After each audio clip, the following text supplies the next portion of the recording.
E tem uma coisa, pastor, por que as pessoas que não acreditam, as pessoas que acham que é uma balela a Bíblia, por que elas se incomodam tanto com as pessoas que acreditam e seguem a Bíblia, já que elas não acreditam e acham que tudo aquilo é uma mentira? Por que então esse desconforto? Por que essa perseguição e esse ódio que as pessoas têm e simplesmente não deixam? Não vejo essa perseguição com alguém que acredita ou gosta ou é fã do Senhor dos Anéis, por exemplo. Mas a Bíblia, porque eu dei esse exemplo porque assim, para essas pessoas é tão fantasia quanto. Por que não tratar os cristãos como, deixa eles lá? Por que essa zombaria ou essa coisa que você já deve ter sentido de uma pessoa que acredita em Deus, ela é intelectualmente menor do que uma pessoa que não acredita, porque parece que ela precisa de alguma coisa para explicar o inexplicável, né? Primeiramente, há um erro histórico aí muito grande em achar que quem crê em Jesus é intelectualmente inferior a quem não crê. Mas existe isso, você sente isso, né? Existe essa falsa percepção. Você acredita em Deus? Tá, então tá bom. Sabe, como se fosse inferior intelectualmente. Mas historicamente isso não se verifica. As maiores mentes do mundo foram, em sua maioria, teístas, e entre os teístas a maioria era cristã. Se você pegar o maior cientista que já existiu em todos os tempos, que foi Isaac Newton, por exemplo, Newton fez tanto pela ciência que o que ele desenvolveu da física, por exemplo, foi uma maneira impressionante. Ele desenvolveu a física até um determinado ponto que a matemática que existia não dava mais conta da física. Aí ele teve que desenvolver a matemática. Newton era um cientista genial. Agora, poucos sabem que Newton escreveu mais sobre a Bíblia do que sobre ciência. É mesmo? Então, eu não estou dizendo que eu concordo com tudo que ele escreveu sobre a Bíblia. O que eu estou dizendo é que o que mais ocupou a mente do maior cientista que já existiu sobre a Terra foram as escrituras, e não a ciência. Olha só que interessante isso. As universidades foram criadas como escolas de discípulos cristãos. As maiores e melhores foram criadas como escolas de discípulos cristãos. Harvard, Princeton, Yale, Cambridge, Oxford, para citar alguns exemplos. O lema original da Universidade de Harvard é verdade para Cristo e a Igreja. Universidade de Harvard, que é a maior e melhor universidade do mundo, não é? Pois é. A ciência moderna, por exemplo, só aparece em países de matriz cristã. A ciência moderna, de forma relevante, só aparece em países de matriz cristã pelo simples fato de que o cristianismo dá a percepção, pano de fundo filosófico que faz com que a pessoa entenda que pode buscar padrões de inteligência no mundo. Se a ciência quer buscar alguns padrões de inteligência no mundo, é porque ela pressupõe que o mundo foi organizado inteligentemente e, portanto, por uma mente inteligente. A inteligibilidade do mundo, que é um pressuposto lógico da ciência que busca padrões de inteligência no mundo, pressupõe um pano de fundo cristão em que o mundo é organizado inteligentemente. Olha só. Por isso que você estudou ciência, você estudou quem? Só pessoas que nasceram em países de matriz cristã praticamente. Galileu, Newton, Pascal, Einstein. Você já estudou alguma lei de algum japonês, de algum chinês, de algum... Não. Então, porque só apareceu de maneira relevante em países de matriz cristã. Então, o cristianismo, na realidade, é um sistema de educação, Vilela.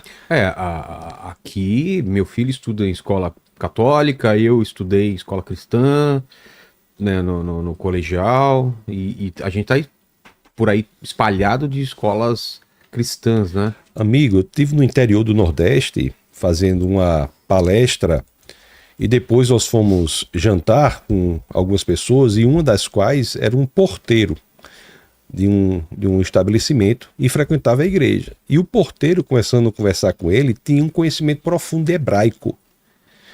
Olhe, porteiro é uma profissão muito nobre, mas estatisticamente nós não encontramos muitos porteiros que são bons hebraístas. Graças ao cristianismo, por exemplo, que você tem esse aprofundamento intelectual em todas as áreas. Muitas pessoas, professor Vilela, aprenderam a ler na Bíblia. É mesmo? Muitas pessoas não sabiam ler e pela exposição à Bíblia aprenderam a ler. Pelo esforço em tentar entender aquele livro, aprenderam a ler. Alfabetizadas. Né? As escolas bíblicas dominicais foram criadas para ensinar as pessoas a ler. Então o cristianismo é por excelência um sistema de aprimoramento intelectual. Os maiores cientistas, repito, eram cristãos em sua maioria. Falado isso, eu acho que a gente podia começar... que bom que você citou a Bíblia, porque como é tema do programa de hoje, a gente explicar como a Bíblia, de uma maneira mais simples, como a Bíblia foi formada, por que alguns livros entraram, outros não, por que a Bíblia católica tem mais livros que a protestante, e por que existem livros apócrifos. É muita coisa? Não, podemos falar. Primeiro, o Antigo Testamento. O Antigo Testamento é o mesmo texto que nós temos dos judeus. Pentateuco. O Pentateuco é, para o judeu, a Torá. Tá. E a Torá é apenas a primeira parte do texto judaico. O texto judaico se chama Tanar. Tanar, que tem 3 grandes partes. A primeira é Torá, a segunda é Nevi'im e a terceira é Ketuvim. No ano 90 depois de Cristo, houve o Concílio de Jâmnia, que fechou esses textos como sagrados, como canônicos para os judeus. O Antigo Testamento é esse mesmo texto do Concílio de Jâmnia que virou o Antigo Testamento. Então, nós temos os 24 livros judaicos que se transformaram em 39 livros do Antigo Testamento. Como é que 24 livros se transformam em 39? Porque eles são mais bem divididos nos 39 livros do Antigo Testamento. Sim. Então, o Antigo Testamento nosso é o livro que foi fechado no Concílio de Jâmnia.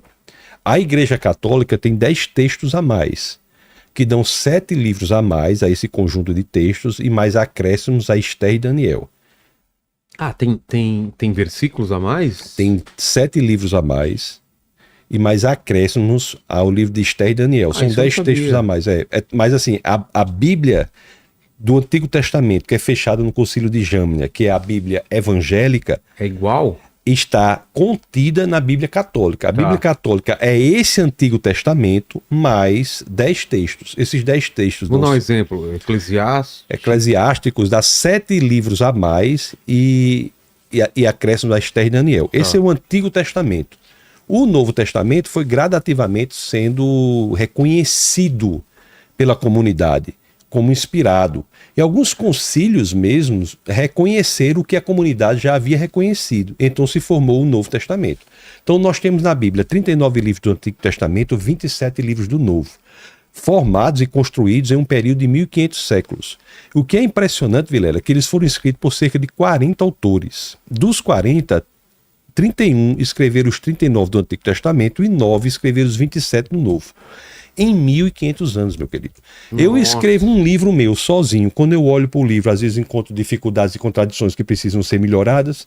Eu imagino você analisar um texto que é escrito, 39 livros do Antigo Testamento, 27 do Novo, num período de 1500 séculos, por cerca de 40 autores, e você não vê nenhuma contradição. Há contradições aparentes, dificuldades para as quais há respostas.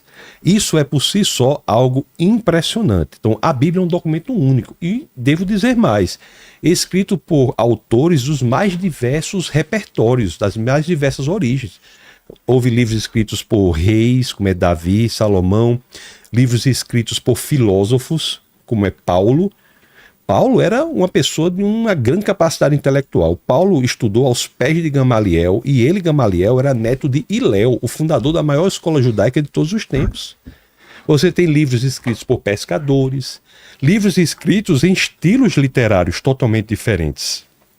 Você pegar, por exemplo, o livro de Atos, professor Vilela, que foi escrito por Lucas, que foi quem mais escreveu no Novo Testamento em quantidade de texto.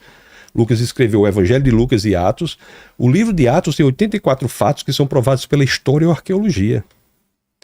Então nós estamos falando de um documento único, incomparável.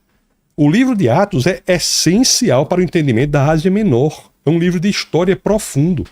É o livro, inclusive, que fala do nascimento da igreja. A igreja nasce em Atos 2, em Pentecostes, a igreja cristã. Então, aquele documento é um documento incomparável. Eu digo mais, o Antigo Testamento ele é muito resguardado porque o judeu é o povo do livro. Então, o judeu ele resguardou o texto, porque a unidade do judeu se dá pelo texto. Não havia Israel, né? Israel foi fundado em 1948. Recente pra caramba. Recente, né? Inclusive com a presidência de um brasileiro, Oswaldo Aranha. O Oswaldo Aranha. Não foi? Que eu